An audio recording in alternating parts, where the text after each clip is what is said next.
Nobody saw this coming. Canada, the neighbor that burned down the White House in 1812 and still managed to stay best friends with the US, is now cozying up to China.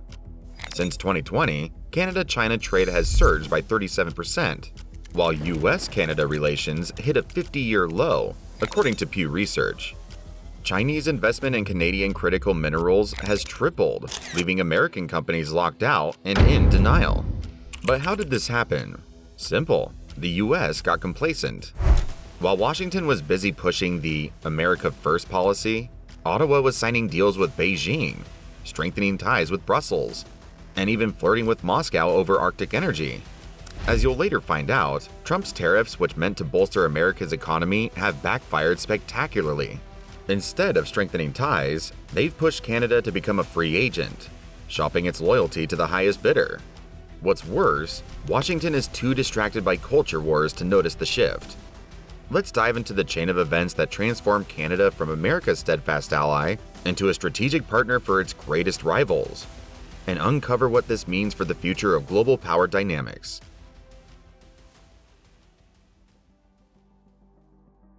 To truly understand how we got here, we need to go back in time. June 2020, the world's on fire, COVID's raging. And what does Trump do? Slaps Canada with national security tariffs on steel and aluminum. Let that sink in. Canada, now a national security threat. The same country that shares the world's longest undefended border. The same troops that fought alongside Americans in every war since World War I. Trudeau's response? A stab in the back. And he wasn't wrong. Overnight, the US turned its closest ally into an adversary, all over metals. But Canada didn't just take the hit, they struck back, hard. $16.6 billion in counter tariffs, targeting iconic American goods like Kentucky whiskey, Heinz ketchup, and even blue jeans. This wasn't merely about trade, it was a clear message. If the US wanted a trade war, Canada was ready to play. And then came Biden, a promise to repair alliances, a commitment to undo the damage of Trump's presidency. Except, it didn't happen. 78% of Trump's tariffs stayed in place. No major trade reset, no reconciliation, just continued neglect. Canada stopped waiting for change and turned to China. But what if Canada's biggest act of defiance wasn't about trade at all, but about handing China the keys to America's future? By the way, if you're enjoying watching, consider supporting our channel by hitting like and subscribing. It helps us bring even more content like this. Now, let's continue. Let's talk about the moment Canada officially flipped the script, the Huawei decision. While the US loudly lobbied its allies to ban Huawei's 5G infrastructure, Canada nodded along, then made its own move. Huawei became a key player in Canada's digital landscape, wiring the backbone of Canadian telecom. There was more to the picture than 5G. It was Canada's first unmistakable sign of independence from US influence. Then came the critical minerals deal, which turned out to be a decisive blow. As the US scrambled to secure lithium and rare earths for its EV revolution, Canada handed China a $3.4 billion opportunity. These minerals, vital for green energy and tech, are the resources Washington desperately needs to challenge China's monopoly. Instead, Canadian mines began shipping them straight to Beijing, undermining US ambitions. Even the military alliance felt the strain. For decades, NORAD symbolized deep US-Canada trust, ensuring defense against Arctic threats. But by 2024, Canada quietly backed out of upgrades and began joint Arctic drills with China's People's Liberation Army. While American officials planned for a new era of North American security, Canadian troops practiced maneuvers with a rival superpower in the US's strategic backyard. If there was ever a breakup message, Canada's actions made it crystal clear. Which begs the question, has Washington already lost its grip on the global economy?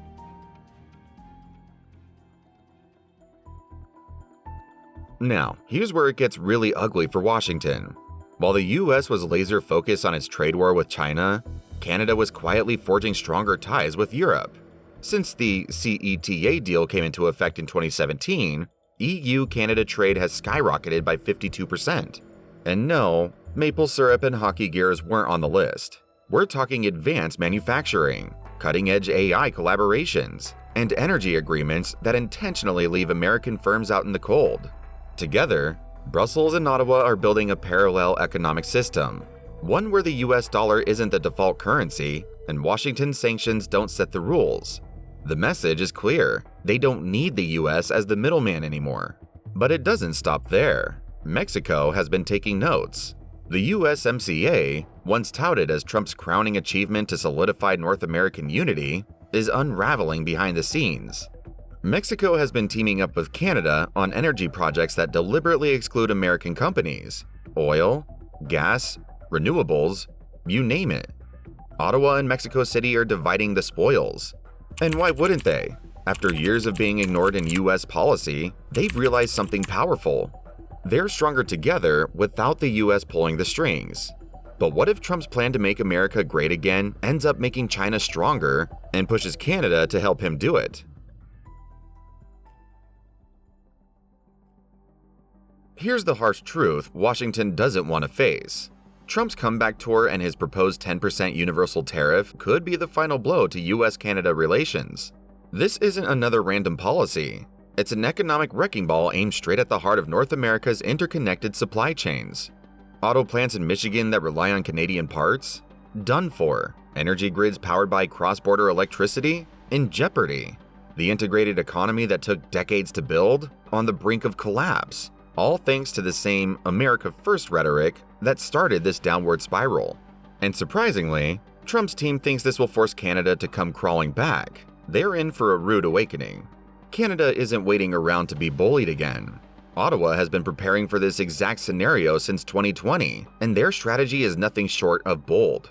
They've been stockpiling yuan, fast-tracking the CPTPP trade pact that excludes the US, and, most devastating of all, setting up systems to bypass the US dollar in energy trades. Picture this: Canadian oil sands crude sold in yuan or euros, aluminum shipments priced in a basket of currencies. This isn't some far-off possibility, it's happening now, in boardrooms across Calgary and Toronto. Meanwhile, the ultimate irony: Trump's aggressive tariffs are achieving what decades of Chinese diplomacy couldn't, pushing Canada straight into Beijing's arms. The MAGA crowd loves to chant about winning, but there's no victory in watching your oldest ally align with your greatest rival. The tragic part? This could have been avoided. A little respect, a bit of foresight, and treating neighbors like partners instead of punching bags might have kept the continent united. But that ship has sailed, and it's flying a Chinese flag.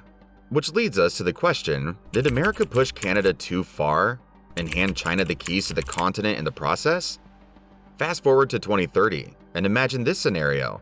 Canada has become China's top energy partner, redirecting oil sands crude and critical minerals eastward instead of south. The EU and Canada have deepened their economic ties, with Brussels emerging as Ottawa's new go-to ally. Meanwhile, NORAD, the cornerstone of U.S.-Canada defense cooperation, has faded into irrelevance as Canada shifts its focus to joint Arctic operations with China. The North America we once knew has transformed, leaving the US isolated and wondering how it all unfolded. This is the potential outcome of years of strained relations and missed opportunities. For decades, the US treated Canada as an unwavering ally, assuming loyalty would persist regardless of how the relationship was managed. But even the most steadfast neighbor has limits. The consequences of this miscalculation are unfolding in real time. Lost economic partnerships, weakened supply chains, and a shifting geopolitical landscape that increasingly sidelines America. The truth is that if the US wants to maintain strong alliances, it needs to treat its neighbors as equal partners. The real question isn't whether Canada will drift away, it's whether Washington will recognize the shift before it's too late. We're inviting you to share your thoughts in the comments below. We want to hear from you. Thanks for watching, and see you in the next video.